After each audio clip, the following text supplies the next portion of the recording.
when I worked at a clothing store, and one of the customers literally came up to me and asked, do I just get paid to stand there? A lot of spaces where I'm around other people, and I just have to mask a lot because I just really lose my sense of who I am. And like being able to mask is a bit of a privilege of being able to fit in, but just having to do it and being ostracized or kind of punished and people disliking me if I don't. Because she didn't really understand why I wasn't able to interact with customers the same way the non-autistic employees were. And I didn't really feel like explaining to the customers that I was on the spectrum. It just didn't really feel like it was any of their business.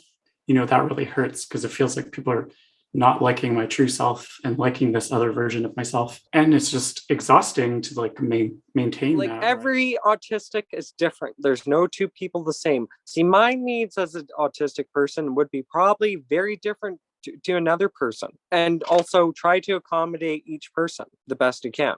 Firstly, need to learn about autism, but especially learn from sources from autistic people as well, or at least have a blend. Relate to why someone may have the movements or emotions that they do, whether it's swaying back and forth, waving their hand, or have an on-off eye contact. It's because that's how they process thought or how their body is.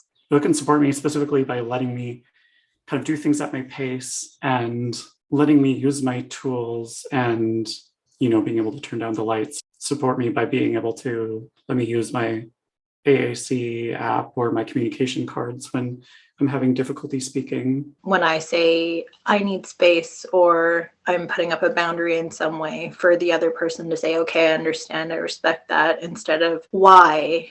Like, why do you need space? Why is the noise bothering you? Why do you need the lights turned low? When I'm so dysregulated, that's going to be the hardest time for me to explain why or anything, right? Just support me in the moment. Okay, I believe you that you're having a hard time and you need a break or something, and then maybe we can talk about it later.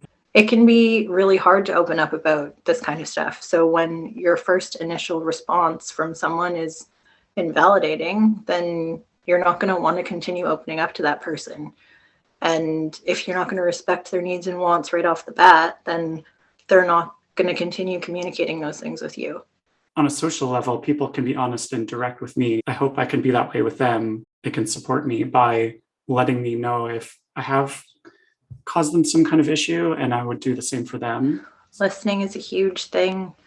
I feel very dismissed sometimes when I say, hey, here's some news about me that I want to share with you. I'm autistic. And I get, oh, well, you don't look autistic or you don't act autistic. So you're not, even though whoever I'm telling is definitely not a person who has the right to say those things.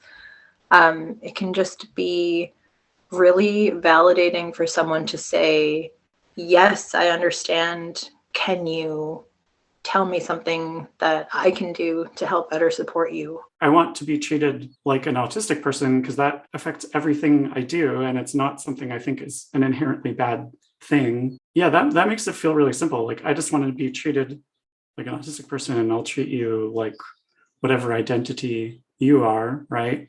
That's that double empathy thing, right? Like an empathy going both ways.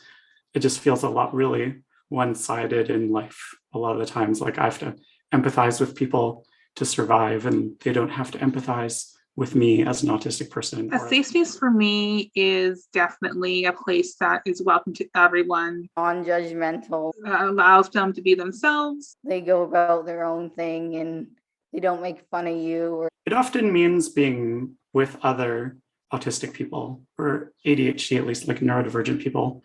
Getting together on the spectrum has been really wonderful for me, and I just feel really validated there. We can tell each other when we have an issue. Having shared experiences with other adults that aren't there to ask me questions, judge me, or feel sorry for me. But a safe place for me would be no discrimination, understanding, and listening to disabled people and their needs.